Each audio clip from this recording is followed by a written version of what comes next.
Good morning, and thank you for coming for our press conference. The American Muslim Alliance Lift Every Voice and Vote press conference. And we want to welcome everyone to come. And we want to say to you, first of all, that it is indeed an important issue that we're here to talk about. And we've gathered some faith leaders as well as some civil rights leaders and activists to talk about this important issue of voting rights and voting suppression. I'm Mehdi Bray. I'm the national director, and that's Mahdi Bray. I'm the national director of the American Muslim Alliance, also known as AMA. And we've assembled faith leaders and civil rights leaders to talk about this very important issue of voting suppression. I was going to get started. I was going to ask, we have Imam Johari Abdul Malik, and I'm going to ask him to read a statement from one of our premier civil rights organization, NAACP. Unfortunately, Hillary Shelton has a bad bug. He's quite sick. He called me coming here, and he sounded horrible. I just told him, "Don't worry about it. Just feel better." So in any event, he did manage to send a statement over, and I'm going to ask Imam Johari to read the statement on behalf of Hillary Shelton of the NAACP. Good morning and assalamu alaikum. My name is Imam Johari Abdul Malik. I am AMJOHARI ABDUL-MALIK. I serve as the Director of Outreach for the Dar Hijrah Islamic Center in Falls Church, Virginia. And I'm reading a statement on behalf of the NAACP. And the statement reads, Statement of the Washington Bureau Director and Senior Vice President for Policy and Advocacy, Hillary Shelton, at the Press Club on Faith and Civil Rights Leaders' Announcement on Voting Rights Initiative to Combat Voter Suppression. Good morning, and on behalf of the NAACP, our nation's oldest and largest and most widely recognized grassroots-based civil rights organization, with more than 2,200 units in every state of our nation and representation overseas at the United Nations at the U.S. military facilities. And it is our honor to share with you today our strong support for the efforts of Mahdi Bray and the many organizations gathered here and the American Muslim Alliance to pass the Voting Rights Act Amendment of 2014. It is vital legislation that will strengthen and modernize the 1965 Civil Rights Act, and it will go a long way toward protecting the rights of all Americans to cast a free and unfettered vote and to assure that their votes are counted. The Voting Rights Act Amendment of 2014 was introduced with strong bipartisan support in the U.S. Congress on January the 16th, 2014, to update and to modernize the provisions of the 1965 Voting Rights Act, which was struck down by the U.S. Supreme Court in the Shelby, Alabama versus Holder case decided on June 25th, 2013. While the NAACP deeply appreciates all of the work that went into crafting this bipartisan legislation, we will now work to amend it through the legislative process so that more states and jurisdictions with a troubling history of administrative voter discrimination and disenfranchisement,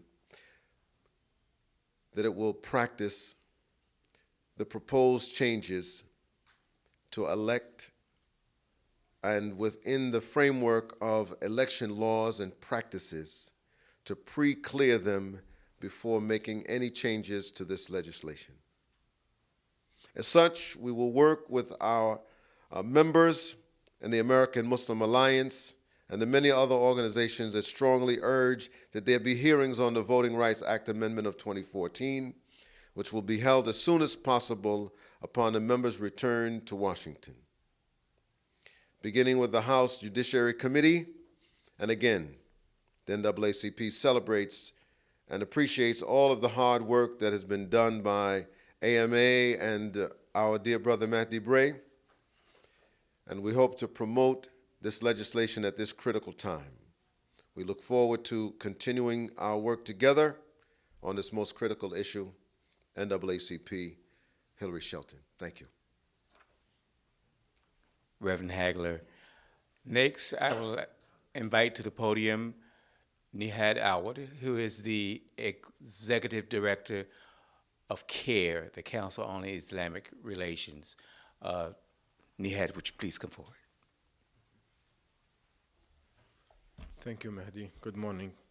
I'll just make brief remarks.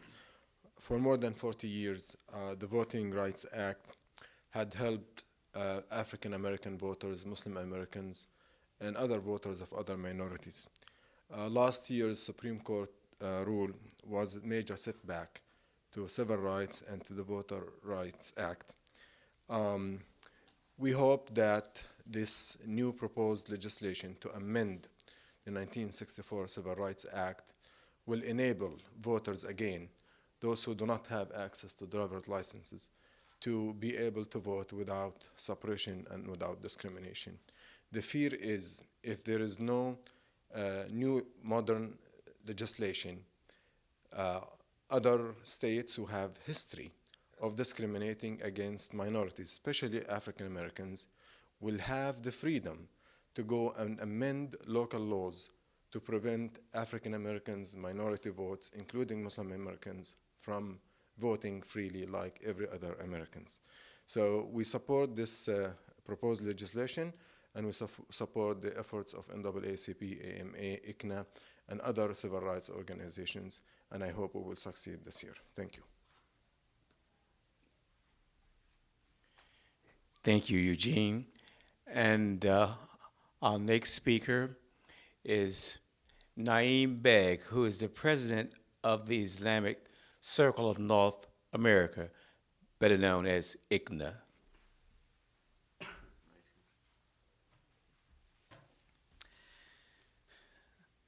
Bismillah ar-Rahman ar-Rahim, in the name of God, the most beneficent, the merciful, and good morning and peace be to all of you. My name is Naeem Beg, Naeem and I'm president of Islamic Circle of North America. First of all, I would like to thank Imam Mahdi Bray for hosting this very important press conference and on the issue of voting rights and voter suppression. And our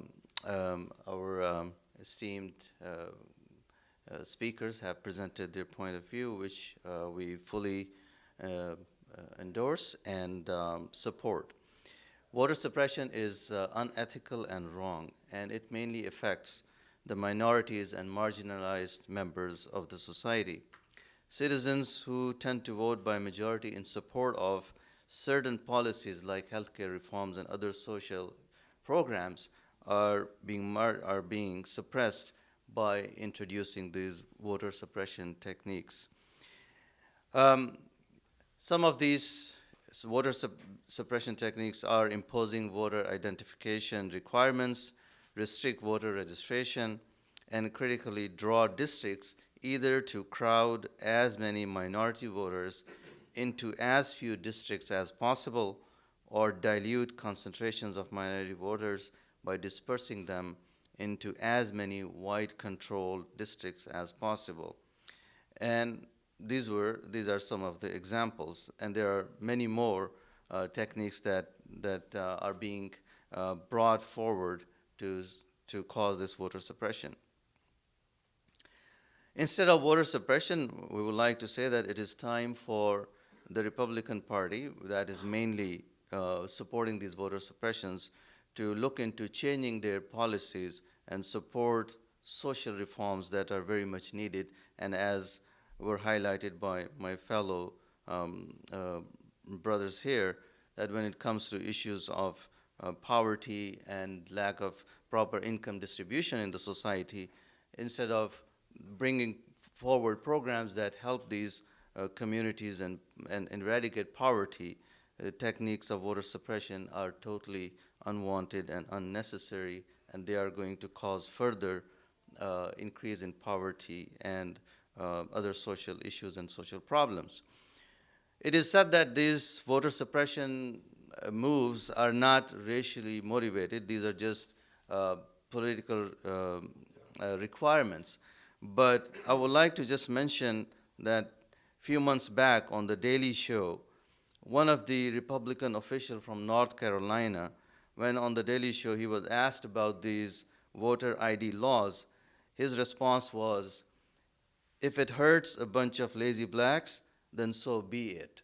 So if you have people like that in the Republican Party who are not shying away of saying this on national television, what does it tell us? That it is mainly about racial discrimination and trying to